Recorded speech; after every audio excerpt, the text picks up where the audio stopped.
If you hope to only ever take pro wrestling seriously, you're never going to last. Even today we have characters that are meant to be dead people roaming the earth, so there's no point pretending that everything you see should be mature adult content.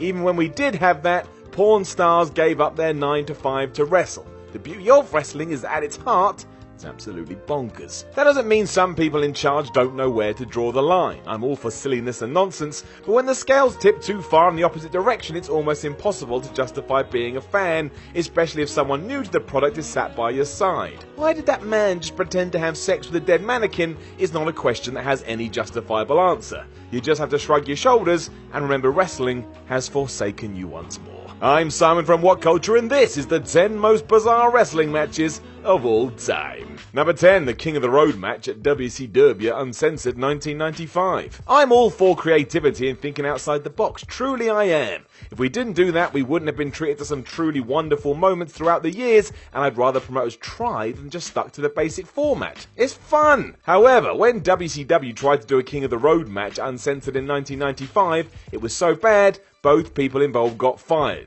Well, not really, but still, it's not an outcome that anybody wanted, and it went like this. Two wrestlers, Dustin Rhodes and Blacktop Bully, would fight on the back of a massive truck and essentially try to mix the world of movie fight sequences with wrestling. There was a cage-like structure, mostly to stop them falling into the road, and there was even blood, which made sense. This was basically just two men beating each other up on a moving vehicle, so it's unlikely either one would walk away scot-free. Unfortunately, World Championship Wrestling had a no-blood policy at the time, meaning Rhodes and Bully were both released from their contracts, even though they later claimed the officers said this would be fine. Think of this too, what was supposed to be going on in the driver's head? They were either blissfully aware, or didn't give two craps that a couple of wrestlers were brawling just meters behind them.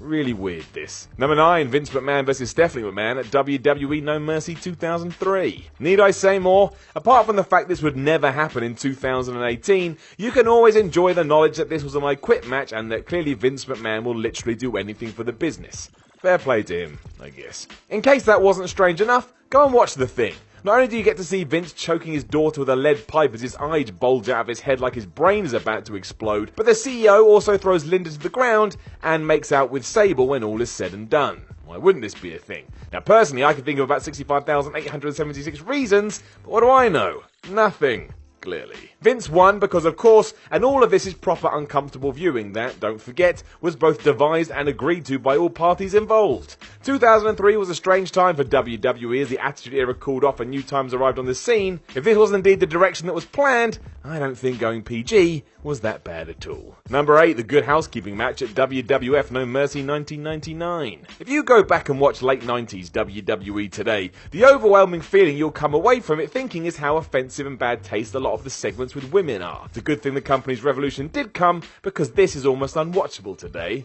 Some of the things they did. In 1999 though, Chyna was kind of a trendsetter in WWE. Physical enough that she could tussle with the men, the ninth wonder of the world clashed with Jeff Jarrett at No Mercy that year in a Good Housekeeping match. Why was it a Good Housekeeping match? Because Jarrett's gimmick at the time was that he was a huge misogynist. This is also the night where Jeff is rumoured to have held Vince McMahon up for more money in order to do the job before he went over to WCW, and also where both competitors smashed each other in the head with a variety of household items. There was an ironing board, a broom, a pie. Chyna would win, which was probably the only outcome viable, but again, take a step back and it's quite hard to figure out what this even was. A couple of tough guys throwing powder in each other's faces. Right. Number 7, the 4 Doinks run riot at WWF Survivor Series 1993. Doink the Clown is weird. You either love him or hate him, but never forget the original Matt Bourne version actually had mad potential. That was like some devil clown before WWE turned him babyface and he became classic mid-card happy clappy fodder. At the 1993 Survivor Series, however, all of this took another bizarre turn. Why? Because on one side of the ring was Bam Bam Bigelow, the Head Shrinkers and Bastion Booger, and on the other, Men on a Mission, the Bushwhackers. Because this is wrestling though, this standard team elimination match was like watching wrestling on drugs, as all the good guys wore doink wigs and face paint. It's all tied into the match, I guess, because the bad guys would slip on banana peels, Bastion Booger ate some Thanksgiving turkey, while the Bushwhackers rode around the ring on push scooters, because of course they did. This was a surefire sign that the then WWF was ramping up the cartoon nonsense to try and appeal to kids, even though out of context, this looked terrifying.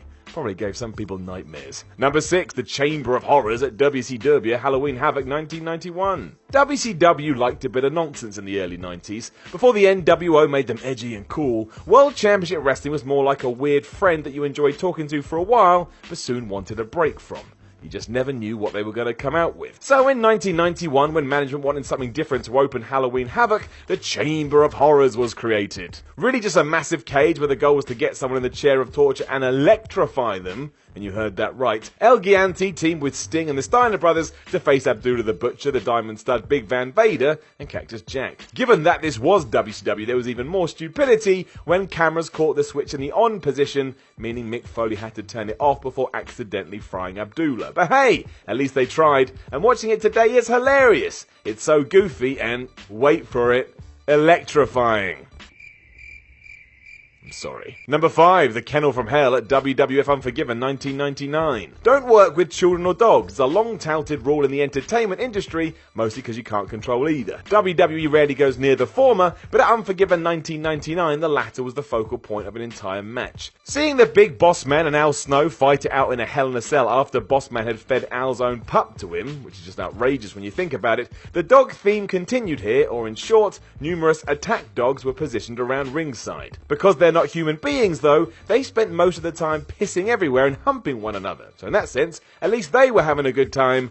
I don't think anybody else was at all. None of this worked as Snow and the policeman tried to deal with the ever-escalating problem of these mutts, and today it's one of those, oh yeah moments. Shout out to Al Snow, though. My hero. Number 4, the San Francisco 49ers match at WCW Monday Nitro. Happening in October 2000, or around 6 months before Vince McMahon just bought WCW outright, this was a period where in a desperate attempt to make anything work, the company was seemingly pulling ideas out of their ass. For example, here, the Nitro was headlined by the first ever San Francisco 49ers match as Booker T took on Jeff Jarrett. The world title was also on the line. Even by this point it was worth absolutely nothing, although you wouldn't know it if you just tuned in at the start of the contest. The previous champion had been Vince Russo, who had very kindly vacated the belt to allow for this fight.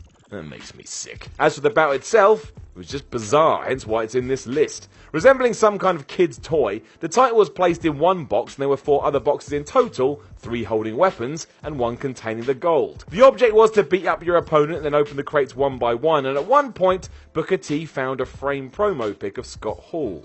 Yep. The stupid thing here is that Booker and Jarrett could have had a perfectly fine match if it wasn't for all this gimmickry going on around it. But that's Russo's WCW for you. No filter, no boundaries, no clue. Number 3, the Hardcore Evening Gown match at WWF King of the Ring 2000. I'll never quite understand how Pat Patterson and Gerald Briscoe were able to be both respected, tough, ahead of their time pro wrestlers, as well as goofy sidekicks to Vince McMahon that were stupidly entertaining.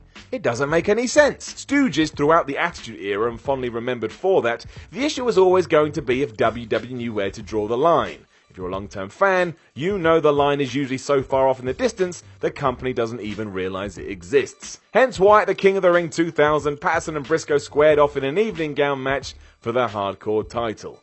In short, this was 2 elderly men rolling around in women's clothing in the hope that such an attraction would help sell pay-per-views. Maybe it did, and if you were someone who bought King of the Ring for this, then good for you. It only lasted a few minutes before others ran in to exploit the 24/7 rule of the Hardcore title at the time, and once you see it, you can never unsee it. Probably best to stay away in general. Number 2, Judy Bagwell on a forklift at WCW New Blood Rising 2000. I joke about this match so much that you think I'd just have accepted it by now, but that's not true. In any sense. I still laugh every time I think about it, and wonder how on earth this ever even got to the design stages, let alone greenlit. It's the ultimate piece of evidence that WCW just stopped giving a shit. Featuring a match between Kanyon and, of course, Buff Bagwell, Vince Russo's big idea was to put the latter's fake mum on a forklift with the threat of her impending death if Buff lost. Originally it was meant to be Mrs. Bagwell on a pole, but that didn't work from a logistics standpoint. Why am I even saying these words? Buff won, keeping his mother alive, which also meant she stayed on TV way past her welcome. It's a shame really, because if Russo's originality had matched up to things fans actually wanted to see, WCW would still be here today. Instead, there's assholes like me wondering how any of this happened to begin with. Rest in peace. Number 1, the Turkey on a Pole match at AWA All-Star Wrestling on November 26, 1989. What the f***?